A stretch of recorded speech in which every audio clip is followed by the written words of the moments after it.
Good evening, everyone. It's good that you all came back again tonight to study this part of Joseph and his brothers, part two.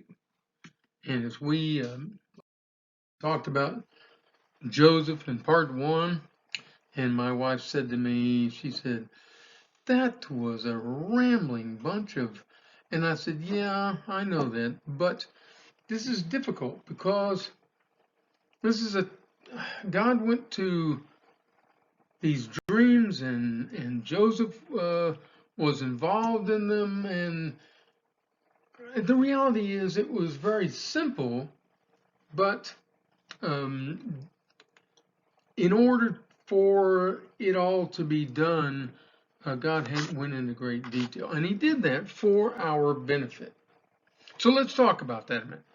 First of all, a famine was coming. Now I want you to remember we're talking about the story of Joseph. Joseph is an example to us of the church, as well as Israel. God uses people throughout the Bible as examples for us to be able to know His will and what He's doing. Like Lot being taken out of Sodom and Gomorrah being destroyed. Same story in reality as Noah, even though I wouldn't put Lot in the same category or caliber as Noah. But what about Jeremiah?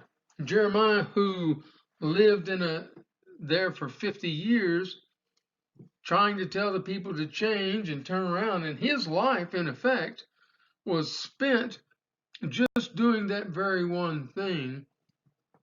And even though God told him, no matter what you do, they're not going to change. Or what about Hosea, a guy who was forced to marry these people and fall in love with the women and fall in love with them, even though his life was going to be nothing but pain and suffering, because God was wanting to give us an example of what's going on with Israel and why they keep falling away. And let me tell you something, at the end of it all, God says Israel never loved him. No matter what he did for them, no matter how great he made them or how he put them in bondage, they never loved him. And here, what God is doing here in this time period with Joseph is that he's bringing a famine so that the family of Jacob, in other words, the Israelites, are going to go to Egypt and eventually need to be delivered out of Egypt. And he's going to show this so that people understand what God is doing spiritually. And I would venture to say that in the spiritual realm, I'm sure this was quite a discussion with he and Satan, that he couldn't put people in there, or that there would, if he did that, they would sin even more, and God does this for that purpose. Now, why a famine? Why didn't he just make it attractive? Why didn't he just say, hey, to Jacob, hey, Jacob, get up and go over there to Egypt, just like I told your father Abraham to come to Canaan? Why didn't he do that? Because symbolically, he's saying there's a famine coming. What do you mean there's a famine coming? The food you've depended on isn't going to be there. What are you talking about? There's a famine of them being away from God coming. When Joseph and his family finally got to Egypt through this elaborate method, and God used the dream with Joseph and the stalks bowing down. He used the dream of the cupbearers and cupbearer and the baker. He used the dream of Pharaoh. He used and the way the brothers went back and they didn't have Benjamin with them or the father, and so the way that he got them all there and everything was just a big elaborate method to get Jacob and his family in Egypt. because God needed them there so he could deliver them 400 years later. And while they were there, while they were away from God. Now, it doesn't mean that God was only in the land of Canaan. Don't misunderstand me. But once Joseph, this great godly leader, and Jacob were dead, God did not influence him. And you remember I told you last week, if you stayed awake during all that Jacob's father-in-law had all these gods and so on and so forth, these idols, and Israel constantly played around with idols all their days. And what God did was give them over to a land full of idols so that later he could bring them out. And so all of this elaborate method was to get them over there so that we could see God's spiritual purpose in the life of Joseph, how Joseph stayed faithful. Now, the people who followed him didn't, his children and so on and so forth. Because by the time, only a few did, because the time in which he took them out, most of them didn't know God. And we see that because when they got to Mount Sinai, and Moses up there, they built for themselves idols and worshiped them and did reveling, which means a sexual immorality in the public place. Well, that's what they were doing in Sodom and Gomorrah, remember? So this is nothing new. And God's wanting to take them out and make them a unique, God-fearing nation, totally separate from the world. And at that time, God talked to fathers and individuals through dreams. And he did that on purpose so that he could have them have these dreams and then he could interpret them and they could understand and so on and so forth. Because he functioned that way as man grew, as time grew, and sin grew, and knowledge of God grew. It's kind of interesting. Because remember, we're looking at a war between God and Satan. Now, we're handling that information in that those 10 videos, Understanding God. And it's quite fascinating to see the overall of what's going on. But the way God talked to individuals at that time was through dreams. How does he talk to individuals today? Through his word. No longer needs dreams, no longer needs miracles, no longer needs anything like that. It's all been validated, and he's given it to us in the word. Nothing new needs to be given to us today. Everything that needs to have been done has been done with the coming and the death and the resurrection of Jesus Christ. So then we get to the point where Israel is going to grow. Now remember what I told you just a minute ago. Joseph, now the ruler of Egypt, and a famine came and all of Israel came to Egypt. And they lived in that area called Goshen. Now let's take a look here at where Goshen is. There's Goshen. It's a very fertile area, part of the Nile, very lush and green, a lot of grass, and they raise sheep, and everything. And they were herdsmen. That's what they did. Now that's the area where, what's the name of that guy on TV, Mike something? I know. Quit hollering at the computer because I can't remember. Can't hear you. And he makes the MyPillow, and he says he gets his sheets from that country right there, little section right there of Geisha somewhere, and that little area has the best cotton in the world.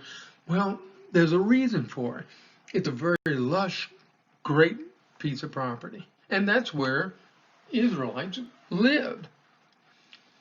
However, as they grew and God blessed them in the growing. He blesses their number in Exodus chapter 1. Let's take a look at that, Exodus chapter 1, and we're going to see what happens. Now, notice how God has given us the information from, hey, I chose Abraham, and here's how I'm going to do it. And he goes through each one of their lives to show us that he made promises, he kept promises, he used ordinary people who were but people who loved him, and even though they had a lot of flaws. Look at Genesis 1, and let's go down to verse 6. Now Joseph and all of his brothers and all that generation died. What does that mean to you? If you do not pass on the truth to your children, then your children don't know God. Now that's very important.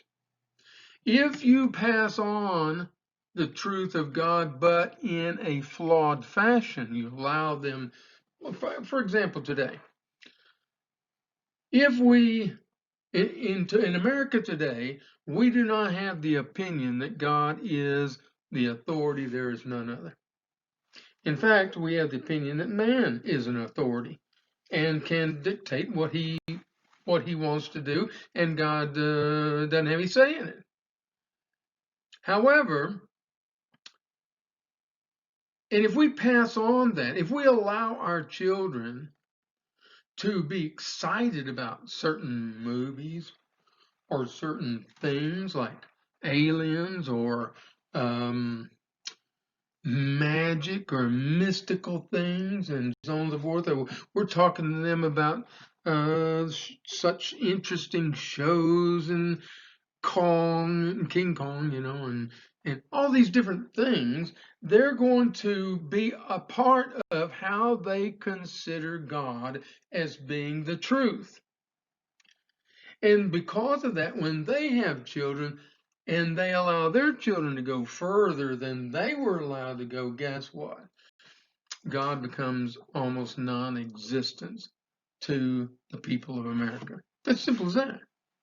So here, these people all died, and look what it says next in verse 7. But the Israelites were fruitful and multiplied and became exceedingly numerous, so that the land was filled with them.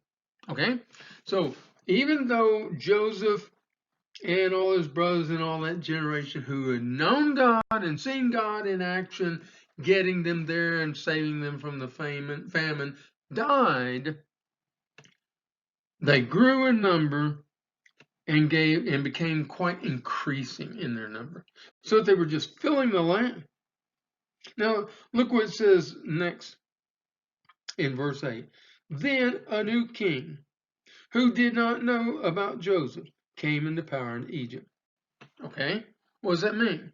It means a new king has come in to this, and he doesn't honor the God that makes things grow, the God who has put them in that place, and he doesn't honor that those people saved Egypt from death.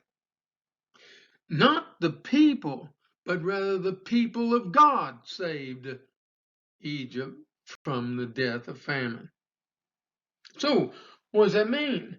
Well, then, let's take a look then at the next verse, which would be verse 9. Look, he said to his people, the Israelites have become much too numerous for us. Come, we must deal shrewdly with them. Did you hear that? We must do something we must have a scheme. The word scheme is different than a plan.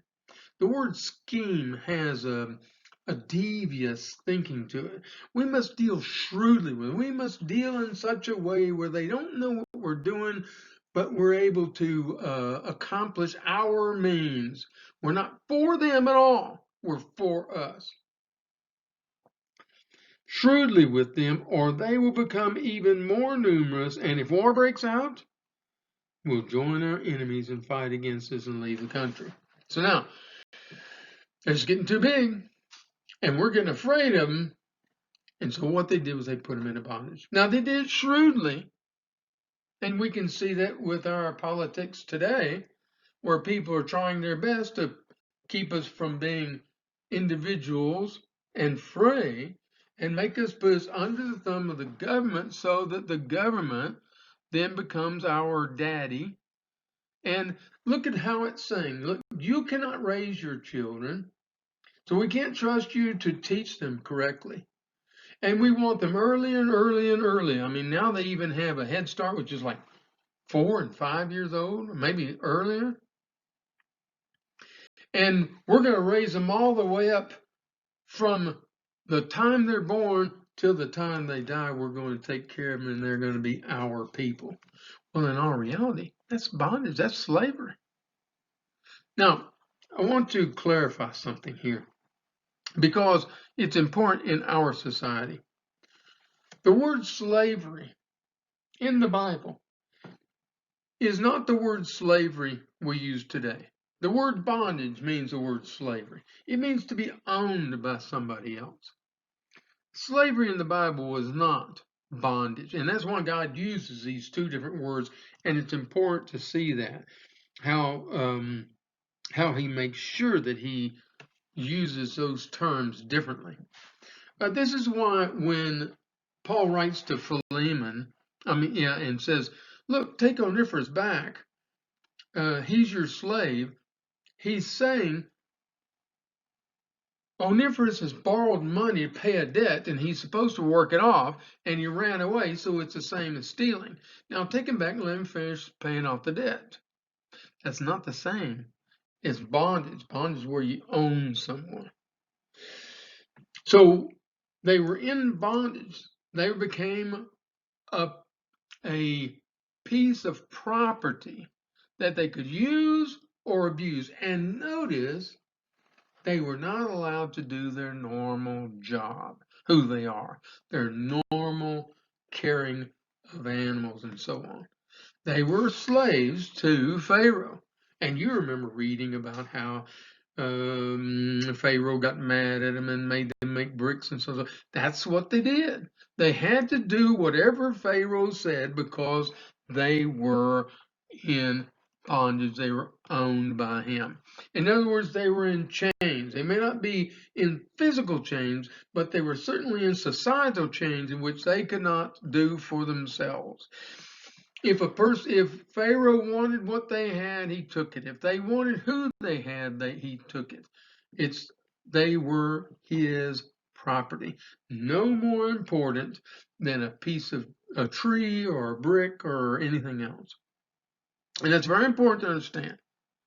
And so this whole process that God used of Jacob being tricked and Jacob loving Rachel and Jacob having Joseph and Jacob being prejudiced towards Joseph over the other children. And so that Joseph is sold into slavery and Joseph becomes a ruler of Egypt and Joseph brings his family there, is for them to go there and then not know God. Because when they got there and they lived in this society was intimate with false gods. Now let's take a look at this picture. It's kind of an interesting picture. The main one in the center was the cow. But there's all kinds there, and you can see them, the cat and the bug down the bottom, and owls and different people and so on and so forth. Pharaoh was be one of them. They're all gods. And here are these gods, these false gods, which can do nothing for them. And they become intimate with them. Now, how do you become intimate with someone or something? You spend all your time with them until they are a part of who you are. You know, I can't think of doing something today without including my wife, because we're just together. We're a part of each other. So when they became intimate with gods, what it means is that gods were an intricate part of their life. important part of their life. And these gods were important to them. And because they were in bondage, they couldn't eat the way they normally wanted to eat, the way God had them eating. They couldn't do the things God wanted them to do. They realized they were not free men. And anybody who realizes they are not free men to be able to do as they wish and grow as they want and to enjoy what they want to do. And let me tell you something, what you want to do is different from what I want to do, but when we both have the right to go do what we want to do and provide for our family, then we're free men. But they weren't. And if you're in that kind of bondage long enough, you cry out. And who would you cry out to? You would cry out to the one you know was in control of everything. And so what they did was they finally realized what they were missing is what Joseph had. And they were no longer free to be able to do anything they wanted to do. And they cried out, Father, Father, please deliver us from this horrible life. They were in such pain. Life was unbearable. Life was no longer what they had. They had only living death every day. And into that situation, and for them, Moses is born an answer from God. Because God knows what they needed. He hears their heart. He knew when he put them there where they were going to come. They were going to come to the fact that God is the only one to turn to. And because God knows their heart, he provided for them Moses. And Moses was born. Now look at the picture here. The overall picture. This is what's important for us to understand.